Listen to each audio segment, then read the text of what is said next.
Algo no encaja en la historia. Existen estatuas tan grandes, tan perfectas y tan antiguas que parecen esculpidas por manos que sabían demasiado. Estatuas enterradas, partidas, olvidadas y talladas con una precisión imposible, ubicadas en lugares que parecen elegidos por algo más que casualidad. Este no es un recuento histórico, es una búsqueda, una reconstrucción. 5 colosos que aún hoy plantean más preguntas que certezas. ¿Cómo los hicieron? ¿Por qué? ¿Y qué querían decirnos? Hoy trataremos de encontrar todas las respuestas, así que quédate. Suscríbete si aún no lo has hecho y prepárate. Porque aquí comienza el viaje a través de los 5 colosos más inquietantes del mundo. Bienvenidos.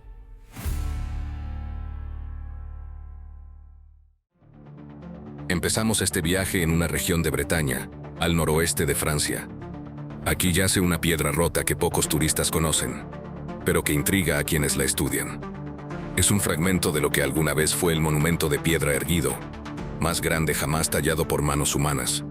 El Gran Menhir Brisé, con una antigüedad estimada de más de 6.500 años. Este coloso de granito pesaba aproximadamente 330 toneladas y alcanzaba una altura cercana de los 20 metros. Fue tallado y erigido por una civilización que no dejó escritura, ni templos ni explicación alguna. Solo esta piedra, una sola, descomunal, solitaria, de pie. Hasta que un día se quebró. Se encuentra en el sitio megalítico de Locmarianker, junto a otras estructuras igualmente misteriosas como el túmulo de Ergra y el dolmen de la Table des Marchands. Pero el menhir no pertenece solo a la historia local. Su tamaño y precisión lo colocan en un nivel que pocos monumentos antiguos alcanzan, y sin embargo, su propósito es un misterio absoluto. ¿Cómo movieron una piedra tan grande desde la cantera más cercana? Ubicada a más de 10 kilómetros, sin ruedas, sin poleas, sin grúas, sin metal. No hablamos de bloques pequeños. Hablamos de una masa de granito que pesa lo mismo que un avión Boeing 747 completamente cargado. Para moverla así habría necesitado una combinación de ingeniería avanzada, fuerza colectiva descomunal y algo más. Algo que aún no comprendemos del todo. Se han propuesto múltiples teorías: trineos, rodillos, caminos lubricados con grasa animal, incluso balsas gigantes para transportarlo por mar. Pero ninguno explica del todo cómo se elevó verticalmente. Lo más desconcertante es que el tallado del menhir muestra signos de una perfección geométrica poco común para su época. Líneas limpias, caras planas, cortes suaves. No era una piedra rústica, era una obra deliberada. Pero el verdadero enigma no es solo su tamaño, sino su caída. En algún momento desconocido del pasado del Gran Menhir Brisé se partió en 4 grandes secciones. No fue erosionado ni derribado por humanos. Simplemente cayó y se quebró. Algunos arqueólogos creen que un terremoto pudo haberlo derribado. Otros piensan que su caída fue intencional como parte de un rito de clausura espiritual o astronómico. Pero hay una teoría más inquietante. Investigadores alternativos han señalado que el menhir podría haber sido más que un símbolo. Era un marcador astronómico alineado con la salida de la Luna durante su ciclo mayor. Un fenómeno que ocurre cada 18 años. Era, en otras palabras, un punto de anclaje entre la Tierra y el cielo. ¿Y si su caída no fue solo física, sino también simbólica? ¿Y si ese coloso caído representa la desconexión de una civilización con las estrellas? Algunos relatos antiguos de la zona transmitidas oralmente durante generaciones hablan del rayo del dios, de un ruido como el cielo quebrándose de la piedra que ya no quería mirar al cielo. Puede sonar poético, pero muchas culturas antiguas usaban ese tipo de lenguaje para describir eventos cósmicos o sobrenaturales. Fue un castigo, una advertencia o un accidente que marcó el fin de una era. Los constructores del menhir desaparecieron sin dejar rastro. No sabemos cómo se llamaban, qué lengua hablaban ni qué otros conocimientos poseía. Pero lo que dejaron tras de sí fue una pieza de arquitectura imposible. Tan desconcertante que la arqueología moderna prefiere pasar rápido la página. El Gran Menhir es un fragmento de algo más grande. No solo una estatua caída, sino el símbolo de un saber que fue y que ya no es. Hoy yace en silencio, cortado en pedazos, acostado en el suelo, como si el peso de su propia verdad lo hubiese vencido. Pero basta compararse a su lado para sentir que algo inmenso está ausente. Como si ese coloso alguna vez conectara mundos y ahora solo quedaran los restos de un puente roto entre lo humano y lo imposible. Tal vez no fue solo una piedra caída, sino un eco de una advertencia ancestral. Y aunque ya no habla, algo en nosotros sabe que su silencio no es natural. Y mientras esa piedra rota observa el cielo desde el suelo, nosotros seguimos mirando sin entender qué clase de poder fue necesario para levantarla y qué misterio se escondía en su caída. Pero el enigma no termina ahí, porque en otro rincón del mundo, lejos de la hierba y el viento de Bretaña, yace otra colosal figura. Una que no cayó hacia la tierra, sino que desapareció bajo el mar. Allí, en las profundidades turbias, frente a la costa de Egipto, descansa una ciudad perdida, y con ella una estatua que emerge desde el lodo marino, como si aún custodiara los secretos de los dioses. La estatua sumergida de Heracleion. Durante siglos, Heracleion fue apenas un susurro en los textos antiguos. Un puerto sagrado donde Heracles, el héroe griego, habría pisado tierra egipcia por primera vez. Algunos la confundieron con leyenda. Otros la consideraron una exageración. Pero en el año 2000, el arqueólogo submarino Frank Goyo y su equipo lograron lo impensable. Encontraron sus ruinas reales a más de 6 metros bajo el agua, cerca de la moderna Alejandría. Y no solo hallaron columnas, muros y estatuillas, sino algo más. Una estatua colosal de granito rojo de más de 5 metros de altura, representando a un faraón de identidad incierta. Estaba acompañada por 2 figuras también monumentales. Una sacerdotisa y una diosa, probablemente Isis. El conjunto formaba parte del templo de Amón-Jeref, un centro ceremonial que ahora reposa en silencio en el fondo marino. Pero si el hallazgo fue impactante, su contexto fue aún más inquietante. Heracleion no fue destruida por guerra ni por el paso del tiempo. Fue tragada de golpe por el mar. Los estudios geológicos indican que un fenómeno repentino de licuefacción, una mezcla entre sismo y colapso del suelo, habría hundido toda la ciudad en cuestión de horas. Sin embargo, ninguna otra ciudad cercana sufrió lo mismo. Solo Heracleion, solo ese lugar. La estatua, increíblemente bien conservada, yacía de lado, medio cubierta por arena y lodo. Su rostro tranquilo, sin señales de angustia ni destrucción, parece haber sido testigo de algo que debía permanecer oculto. ¿Fue sepultada por accidente o fue escondida a propósito? Más desconcertante aún es la orientación original de las estatuas.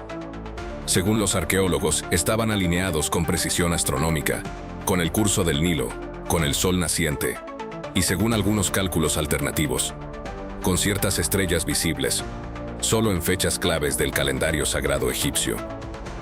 ¿Era ese templo solo un santuario o un punto de conexión entre el cielo y la tierra? Algunos investigadores han sugerido que Heracleion era mucho más que un puerto. Era un lugar de iniciación, un umbral, y que esas estatuas gigantescas eran más que decorativas.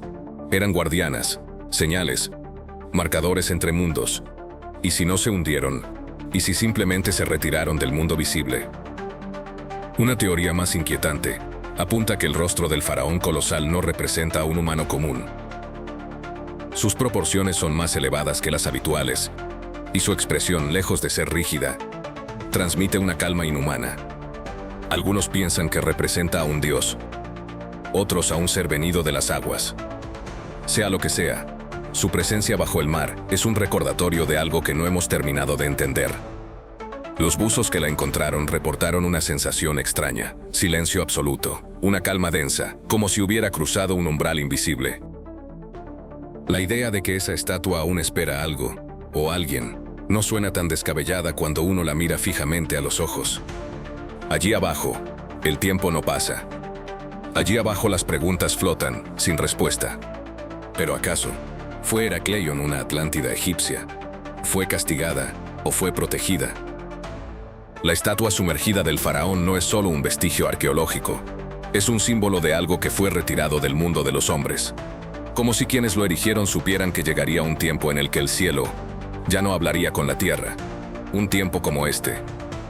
Y mientras el mar sigue escondiendo templos y estatuas, seguimos buscando pedazos de algo que alguna vez nos unió con el cielo, aunque ya no sepamos cómo encontrarlo. Y si hay una imagen que parece contener en sí misma esa conexión rota entre el hombre y lo divino, es la de dos gigantes de piedra que durante siglos observaron el amanecer inmóviles y eternos, como esperando una respuesta. Así son los colosos de Menón, dos figuras colosales que siguen en pie desde hace miles de años, desafiando el paso del tiempo y el olvido. Ubicados en la ribera occidental del Nilo, frente a la ciudad de Luxor, los colosos marcan la entrada a lo que fue el templo mortuorio del faraón Amenhotep III. Ese templo, una vez el más grandioso de Egipto, fue destruido casi por completo por terremotos e inundaciones. Sin embargo, estas dos estatuas sobrevivieron, talladas en cuarcita, un tipo de piedra extremadamente dura. Cada una mide casi 19 metros de altura y pesa alrededor de 720 toneladas. Fueron traídas desde canteras situadas a más de 600 kilómetros al sur. El solo hecho de transportarlas hasta ese lugar y colocarlas con tal precisión ya representa un desafío monumental que aún no tiene una explicación completamente aceptada. Pero lo más desconcertante no es su tamaño, ni su antigüedad, ni su perfección. Lo que más ha fascinado a viajeros y estudiosos durante siglos es que una de esas estatuas emitía un sonido al amanecer. Desde el siglo I a.C. hasta casi el siglo III, numerosos testigos describieron un canto leve, un zumbido o una vibración que surgía justo cuando el sol se elevaba en el horizonte. Este fenómeno fue tan conocido en la antigüedad que los griegos relacionaron la estatua con Menón, el hijo de la diosa Eos la Aurora, quien fue asesinado en la guerra de Troya. Según el mito, su madre le otorgó el don de hablar cada mañana con el primer rayo de sol. De ahí el nombre actual, los colosos de Menón. La ciencia moderna ha propuesto que el sonido se debía a la expansión térmica del interior agrietado de la estatua. Al calentarse por el sol, el aire atrapado entre las piedras producía ese canto natural. Sin embargo, algo curioso sucedió en el año 199 después de Cristo, cuando el emperador Séptimo Severo ordenó una restauración del monumento. Desde entonces el canto nunca volvió a escucharse. ¿Fue solo una coincidencia o esa vibración era algo más que un efecto físico? Su orientación tampoco es accidental. Ambos colosos están alineados exactamente hacia el este, observando el amanecer sobre el Nilo. A sus espaldas el desierto y el Valle de los Reyes. Al frente la antigua Tebas. Es como si fueran guardianes simbólicos del umbral entre la vida y la muerte, entre el mundo de los hombres y el mundo de los dioses. Numerosas inscripciones griegas y romanas fueron grabadas en sus bases por peregrinos que venían a presenciar el canto. Algunas son dedicatorias, otras peticiones y otras simplemente expresan el asombro ante lo que habían presenciado. No eran estatuas decorativas, eran lugares sagrados, puntos de contacto entre la materia y el misterio. Incluso hoy, quienes visitan los colosos al amanecer describen una atmósfera especial. No hay sonido, pero hay una sensación de quietud profunda, como si las piedras aún recordaran lo que alguna vez sucedió allí, como si todavía fueran portales silenciosos hacia algo que no se puede explicar con palabras. Y aunque ya no cantan, su silencio se siente igual de poderoso, porque en ese silencio permanecen suspendidas unas preguntas que nadie ha logrado responder. ¿Quién diseñó ese lugar con tal precisión? ¿Y por qué? Los colosos de Menón no solo han resistido al tiempo, han resistido al olvido. Y mientras el sol siga naciendo cada día sobre el Nilo, seguirán allí, mirando hacia el horizonte, esperando que algún día podamos comprender el mensaje que llevan guardando desde hace más de 3 milenios. Y mientras el sol sigue naciendo sobre los colosos de piedra, proyectando sombras que parecen hablar de un pasado olvidado, hay lugares donde esas sombras ya no existen. Lugares donde lo que alguna vez se alzó majestuoso fue destruido sin dejar más que un vacío. Uno de esos lugares es el Valle de Bamiyan, en Afganistán. Allí donde el silencio es denso y el viento golpea las paredes de la roca, se encontraba una de las estatuas más grandes jamás talladas por el ser humano, el gran Buda de Bamiyan. Durante siglos, esta figura fue más que un monumento religioso. Era un símbolo de paz, de sabiduría y también para muchos un enigma tallado en la montaña. El Buda más alto medía cerca de 55 metros, esculpido directamente sobre un acantilado de piedra arenisca, junto a otro de 38 metros. No eran simples esculturas, sino gigantes sagrados que dominaban el valle desde hace casi 2000 años. Fueron construidos entre los siglos V y VI después de Cristo, cuando esta región era un cruce de caminos entre Oriente y Occidente. La ruta de la seda pasaba justo por allí, por eso, Bamiyan no era solo un punto geográfico. Era un lugar de encuentro entre culturas, religiones, idiomas y saberes, un punto donde lo espiritual se materializaba en piedra. El Buda mayor, el de 55 metros, estaba pintado en colores vivos. Tenía detalles de oro y azul. Y aunque la erosión borró muchos de esos matices, durante siglos fue una de las imágenes más imponentes de todo Asia Central. Su rostro transmitía calma. Sus manos, una hacia abajo y otra hacia el pecho, evocaban enseñanza y compasión. Pero lo que más impactaba no era su tamaño ni su perfección. Era el misterio de su presencia. Pero entonces, surge una pregunta inevitable.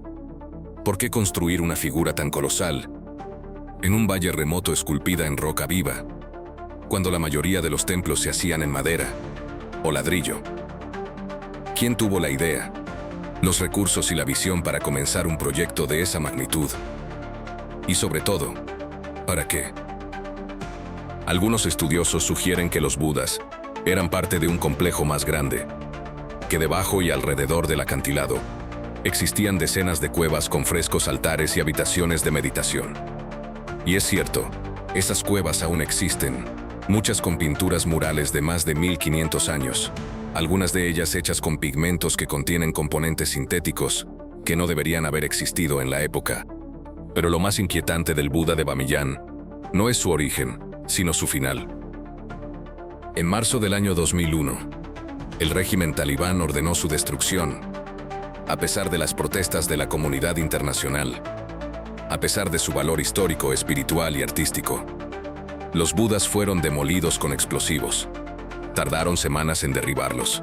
Cada explosión fue un golpe no solo contra una estatua, sino contra la memoria colectiva de toda una civilización. Y lo más doloroso es que, tras la caída del coloso no quedó nada. Solo un hueco tallado en la roca. Un vacío. Un eco de lo que alguna vez fue. Como si el tiempo se hubiera tragado a un gigante. Pero incluso en su ausencia, el Buda de Bamiyan sigue presente. El vacío que dejó tiene tanta fuerza visual como su figura original. Porque el lugar donde estuvo sigue imponiendo respeto. Sigue transmitiendo algo que no puede ser destruido con dinamita. Hoy se han propuesto varias reconstrucciones digitales y algunas proyecciones de luz sobre el vacío. Incluso se han planteado réplicas tridimensionales. Pero para muchos, lo importante no es reconstruir su cuerpo, sino no olvidar lo que representaba. Y es aquí donde el misterio se hace más profundo, porque quienes visitan el sitio aseguran que, aunque la estatua ya no está, la sensación de estar ante algo inmenso permanece, como si esa presencia no hubiera desaparecido del todo, como si los muros recordaran, como si la montaña supiera que en algún momento contenía un ser que miraba en silencio y enseñaba sin palabras. El Buda de Bamiyan no era solo una figura religiosa, era una declaración de paz, esculpida en piedra, un mensaje universal que trascendía religiones y fronteras. Su destrucción fue un intento de borrar una parte de la humanidad, pero su vacío, paradójicamente, lo hizo aún más poderoso. Y mientras la roca resiste y las cuevas siguen ocultando pinturas intactas, queda la sensación de que algo gigante aún habita ese lugar, no en forma de estatua, sino como una idea que no puede ser destruida. Y mientras otras civilizaciones tallaban gigantes que se perdieron en el tiempo, que fueron arrancadas de la tierra, hay una isla donde los colosos permanecen en pie, silenciosos, inmóviles, como si esperaran. Allí, en medio del Océano Pacífico, aislada de todo continente, se levanta Rapa Nui, o como muchos la conocen, la Isla de Pascua. Rodeada por más de 3000 kilómetros de agua en todas las direcciones, Esa isla diminuta guarda uno de los enigmas más persistentes del mundo antiguo, los Moais. Gigantes de piedra volcánica esculpidos hace siglos por una civilización que, aún hoy, nos resulta profundamente desconocida. Hay más de 900 estatuas, muchas de ellas de más de 4 metros de altura. Algunas superan los 10 metros y pesando más de 80 toneladas. Pero más allá de sus dimensiones, lo que asombra es su presencia. Con sus rostros alargados, sus orejas caídas, sus torsos robustos y su mirada perdida. Los Moais no se parecen a ninguna otra escultura de la antigüedad. No hay inscripciones que expliquen su origen, ni templos alrededor, ni textos que detallen su función. Y sin embargo, cada uno parece contar una historia.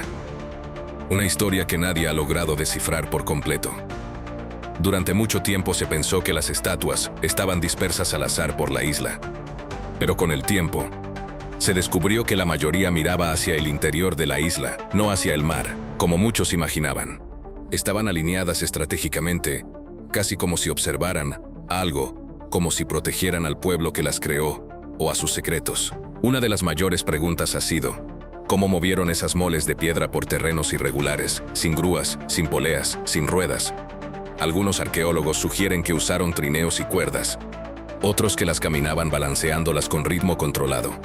Pero incluso, si esto fuera posible con las más pequeñas, ¿qué hay de aquellas de 70 u 80 toneladas? ¿Qué fuerza, qué coordinación, qué propósito podía justificar un esfuerzo semejante? Y aquí comienza a crecer el misterio. Rapa Nui. Fue el hogar del pueblo Rapa Nui, que floreció entre los siglos XII y XVII. Pero algo ocurrió, algo que cambió el curso de su historia. En algún punto, las construcciones se detuvieron, las estatuas dejaron de erigirse. Muchas quedaron a medio tallar en la cantera del volcán Rano Raraku, como si el mundo se hubiese detenido de golpe, como si algo hubiese interrumpido. Un plan monumental.